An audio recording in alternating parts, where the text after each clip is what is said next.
Hi,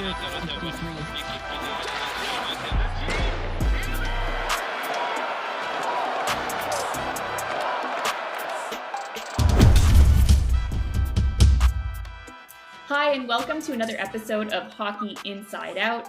Now, Martin St. Louis has seemed to have done a good job with this team since being hired. It seems like the fan base really enjoys him as a coach, but there are some people that are saying the honeymoon period is over. His inexperience is maybe showing a little bit, and his concepts for coaching might be a little bit overly complicated. What are your thoughts on the way Martin St. Louis has been able to handle this team? And is the honeymoon period over for you? Are you still liking the job he's doing? Stu, why don't you get us started off? Well, Marty's concepts are different. And when he took over as coach, he said that you can't teach the whole book in one shot. He's going chapter by chapter by chapter and explaining how he wants the guys to play. And as he mentioned after the recent games, that they're getting, like you can see, they're getting it now. They look a little bit less confused, especially in the defensive zone. So it's maybe a more complicated, as he doesn't call it systems, he calls it concepts. And Jonathan Kovacevic was talking about this the other day too. He said, now he says, I'm in my second season with Marty. And he says, as more and more guys play 1, 2, 3, 4 seasons with him, everything starts to come into place and they're starting to figure everything out. And Kovacevic said that's the case with him. He's starting to understand, St. Louis always talks about his rules and he's not talking about offside and penalties. It's Marty's rules of hockey. And Kovacevic said he and all the other players are starting to understand exactly what he's talking about. And Kovacevic's talked about how he made a mistake in the game against Pittsburgh. And as soon as he did it, he went back to the bench. He was like, oh, no, I broke one of Marty's rules. And I said, Marty gave it to him pretty good on the bench. And Kovacevic said, I felt so bad because I respect him so much and I want to do what he wants me to do. And I realized I had made a mistake. And he said, Marty doesn't lose his cool often. So when he does get angry at a player, upset, it has even more of an impact. And his patience, Marty has said this recently too, his patience isn't the same as it was, as he said, on day 30 on the job. He's going to start losing patience more with players who aren't playing the way he wants them to play. And that's part of this rebuilding process as it moves forward. And I think the real advantage of Martin St. Louis coming in is, management has stated it's a rebuild stage. So patience is going to be part of the process here. And time frame is, the sense of urgency isn't as great as, an established team, if you will. And, the bottom line out of all this, anybody that's been in that position, eventually you're going to have to get the results. And, you can talk about injuries, you can talk about a number of things that come into play for excuses not getting the wins that you should be getting. And the pressure falls on the coach's shoulders. And I think that, as Martin St. Louis, moves on from year to year, I think that the bottom line is we're going to have to see some positive results. We're going to have to see more wins than losses, or the heat is going to come down to the appropriate areas where it always does. And, guys are going to have to be held accountable for not doing the job. So it's going to be an interesting time frame in the next year to next year to see, what type of progression we're making as a group, and making sure that they're getting more positive than negatives in a lot of their areas in order for the fan base to really buy in, saying we're going the right way. The results are coming, in the right direction. So let's stick to it. But we're going to have to get some results pretty soon. Yeah, I'm fine with the honeymoon. Keep the honeymoon going. Listen, get a guy with more experience. Okay, let's start with Alain Vigneault. You want him? No. How about Claude Julien? Want him? No. How about Michel Therrien? You want him?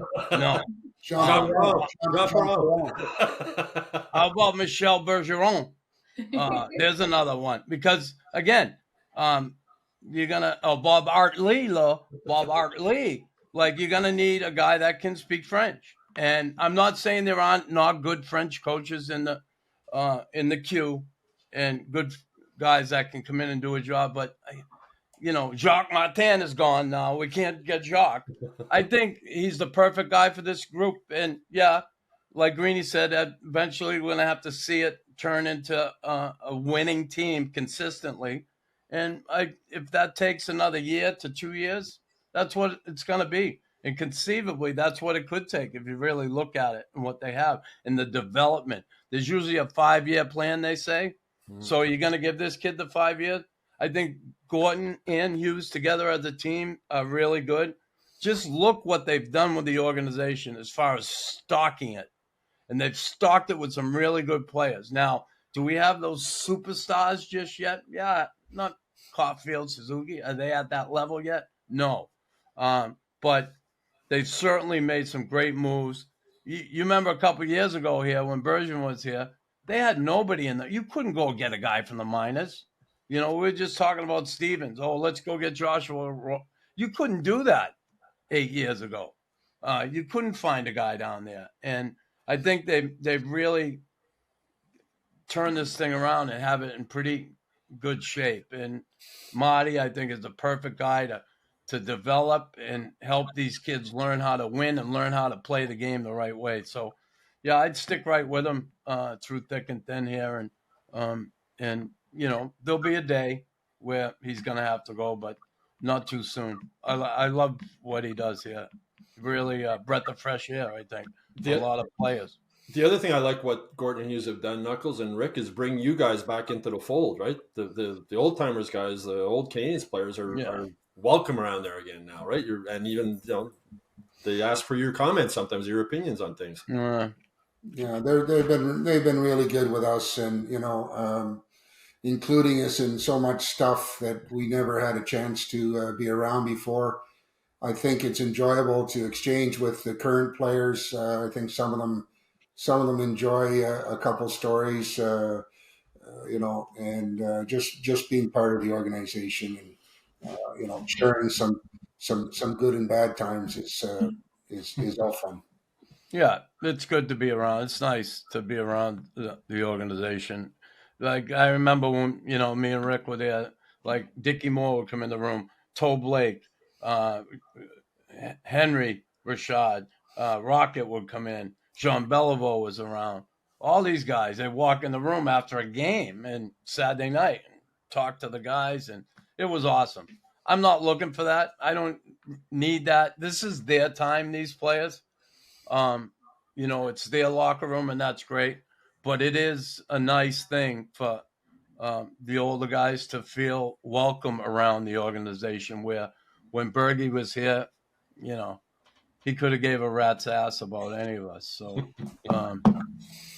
especially it's because nice.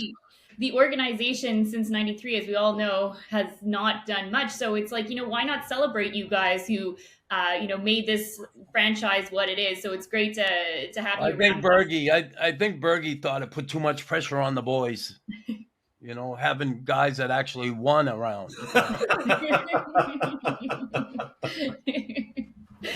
Well, let us know in the comment section below. What do you think of Martin St. Louis? Is the honeymoon over for you? Or are you thinking things are still good with him as the head coach of the Canadiens? And make sure you check out Hockey Inside Out to see our full episode.